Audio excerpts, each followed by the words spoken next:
기준금리는 세계 각국의 중앙은행이 경제 상황을 관리 및 통제하기 위해 사용하는 주요 통화 정책 도구입니다. 기준금리가 낮으면 돈을 빌리는 것이 더 저렴해지고 가계와 기업은 주택 구입이나 사업 확장과 같은 투자 자금을 조달하기 위해 대출을 받을 가능성이 높아집니다. 반대로 기준금리가 높으면 돈을 빌리는 것이 비싸지고 가계와 기업이 대출을 받지 않거나 가지고 있는 대출을 줄이게 될 가능성이 높아집니다. 이렇듯 대출 규모는 기준금리 변동에 직접적인 영향을 받고 당초 대출 목적인 주택 구입이나 투자 자금 조달 관련 의사결정에 영향을 줍니다. 일반적으로 낮은 이자율은 주택담보대출을 쉽게 받을 수 있도록 하여 주택 수요를 증가시킵니다. 이것은 특히 주택 공급이 제한된 지역에서의 부동산 가격을 더욱 상승시킬 수 있습니다. 반대로 높은 이자율은 주택담보대출을 감당하기 어렵게 만들 수 있으며 수요를 감소시키고 부동산 가격에 하락 압력을 가할 수 있습니다. 금리 인상이 지속되면 이자 금액이 오르는 처음 몇 달은 버틴다 해도 빚이 많은 사람일수록 부동산을 매각하려는 움직임이 늘어날 수밖에 없는 것이 시장의 원리입니다. 다급한 사람들이 현재 호가보다 싼 가격에 매물을 내놓기 시작하고 그런 식으로 점점 싼 가격에 체결이 되어가며 시장 가격의 하락이 진행됩니다. 그래프를 살펴보겠습니다. 역대 한국은행 기준금리와 한국부동산원에서 고시한 서울의 주택 매매 가격 지수입니다. 한국은행 기준금리는 한국은행 금융통화위원회에서 결정하는 정책금리를 말합니다. 2008년 3월부터 정책금리 실체를 종전의 A금리 콜금리 목표에서 기준금리로 변경하였기 때문에 오늘 영상에서는 기준금리로 변경된 2008년 3월부터 살펴보는 것으로 하겠습니다. 주택매매가격지수는 2021년 6월에 주택가격을 100으로 설정하였을 때 주택시장의 평균적인 매매가격의 변화를 측정한 지수입니다. 다시 그래프로 돌아와서 자세히 보시면 앞에서 설명드린 대로 기준금리가 올라가면 주택가격이 내려가고 기준금리가 내려가면 주택가격이 올라가는 반비례 관계가 성립하는 것을 확인하실 수 있습니다. 그런데 저렇게 보니까 한눈에 와닿지 않으시죠? 그래서 주택 매매 가격 지수를 거꾸로 뒤집어 봤습니다. 어떠신가요? 전반적인 추세 흐름을 비교해보면 놀라울 정도로 닮아 있습니다. 뒤집었을 때 닮았다는 건 반비례 관계가 성립한다는 것을 말해줍니다. 그러나 사실 실제 정확한 매매 가격의 움직임은 눈에 보이는 것처럼 단순하지만은 않습니다. 기준금리와 부동산 가격의 관계는 경제학자들이 광범위하게 연구해온 복잡한 문제입니다. 기준금리가 낮아지면 부동산 가격이 높아진다고 생각하기 쉽지만 실제로 둘 사이의 관계는 이보다 훨씬 더 복잡합니다. 그래프를 살펴보겠습니다.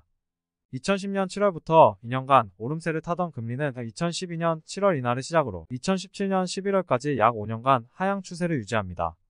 그러나 동기간 주택 매매 가격 지수가 가장 낮은 시점은 금리가 가장 높았던 2012년 7월이 아니라 그보다 약 1년 후인 2013년 8월이었습니다. 금리와 부동산 가격이 정확한 반비례 관계였다면 주택 매매 가격 지수는 2012년 7월에 가장 낮았어야 합니다. 계속 살펴보겠습니다. 주택 매매 가격 지수는 2013년 8월부터 2018년 12월까지 단 한 번의 하락도 없이 지속적으로 상승합니다. 여기서 또다시 주목할 점은 해당 기간 주택 매매 가격 상승 구간의 고점이었던 2018년 12월도 금리가 가장 낮은 시점과 일치하지 않는다는 점입니다. 5년간 금리 하락 구간의 종착점이자 금리가 가장 낮았던 시기는 2017년 11월이었습니다. 방금 사례에서 살펴보았듯이 부동산은 기준금리가 움직인다 해도 일정 시간이 지나야만 매매 가격의 의미 있는 변화가 시작될 수 있습니다. 부동산은 채권이나 주식과 달리 금리 정책에 후행하는 경향이 있고 변동금리 주기를 비롯한 여러가지 요인들로 인해 금리가 움직이기 시작한 뒤 빨라도 6개월 기간은 2년 이상 지나야 시장이 움직일 동력이 생기게 됩니다. 부동산 가격이 금리에 후행하는 현상 외에도 기준금리와 부동산의 관계에서 나타나는 또 다른 특이 현상이 있습니다. 한국은행 기준금리는 2019년 7월 1.75%까지 단기 상승한 금리가 1.5%로 인하하기 시작해 8월까지 약 2년간 하락 그래프를 그리며 역사적 저점인 0.5%에 도달합니다. 동기간에 대응되는 주택 매매 가격 지수는 2020년 5월 해당 구간 저점인 95.25에서 2022년 5월 구간 고점인 103.66으로 증가했습니다. 금리가 1.75%에서 0.5%로 1.25% 떨어지는 동안 주택 매매 가격 지수는 95.25에서 103.66으로 8.41만큼 올랐습니다. 이와 비교하기 위해 기준금리가 1.25% 떨어진 또 다른 구간을 찾아보겠습니다. 오늘 첫 사례에서 말씀드렸던 2012년 7월이 아무래도 익숙하실 것 같습니다. 한국은행 기준금리는 2012년 7월 해당 구간 고점인 3.25%에서 3.00%로 인하하기 시작합니다. 첫 사례에서 살펴봤듯이 동기간에 대응되는 주택 매매 가격 지수는 약 1년 후인 2013년 8월의 지수값인 78.40입니다. 금리가 1.25% 떨어져 2.0%로 이어진 기간은 2015년 3월까지입니다. 앞서 말씀드린 대로 금리 변화가 주택 매매 가격에 반영되기까지는 최소 6개월에서 길게는 2년 이상의 시간이 필요합니다. 여기서는 딱 1년으로 가정해 보겠습니다. 1년 후인 2016년 3월의 주택 매매 가격 지수는 83.29입니다. 금리가 3.25%에서 2.0%로 1.25% 떨어지는 동안 주택 매매 가격 지수는 78.40에서 83.29로 4.89 올랐습니다. 기준금리의 변화폭이 같아도 기준금리가 1% 전후에서 움직였을 때는 매매 가격 지수가 8.41만큼 변동했는데 기준금리가 3% 전후에서 움직였을 때의 매매 가격 지수 변동은 4.89에 불과합니다.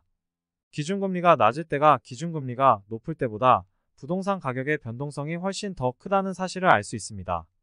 최근에는 금리 변동만을 가지고 부동산 가격을 전망하는 사례가 많습니다. 그러나 부동산 가격을 전망하는 데 도움을 줄 수 있는 많은 지표 중에서 단 하나의 지표에만 의존하는 것은 절대 금물입니다. 오늘 인더머니팀의 분석을 통해 특정 구간의 금리와 부동산 가격이 정확히 반비례하지 않고 상당한 기간을 두고 시차가 발생하거나 낮은 금리에서 변동성이 대폭 확대되는 것을 살펴보셨습니다. 부동산 가격을 전망할 때 단순히 금리와 부동산 가격이 반비례한다는 단편적인 지식에만 의존한다면 부동산 가격 예측의 정확도는 매우 떨어질 수밖에 없다는 점을 꼭 기억하셨으면 좋겠습니다. 여러분들을 위한 분석은 계속됩니다.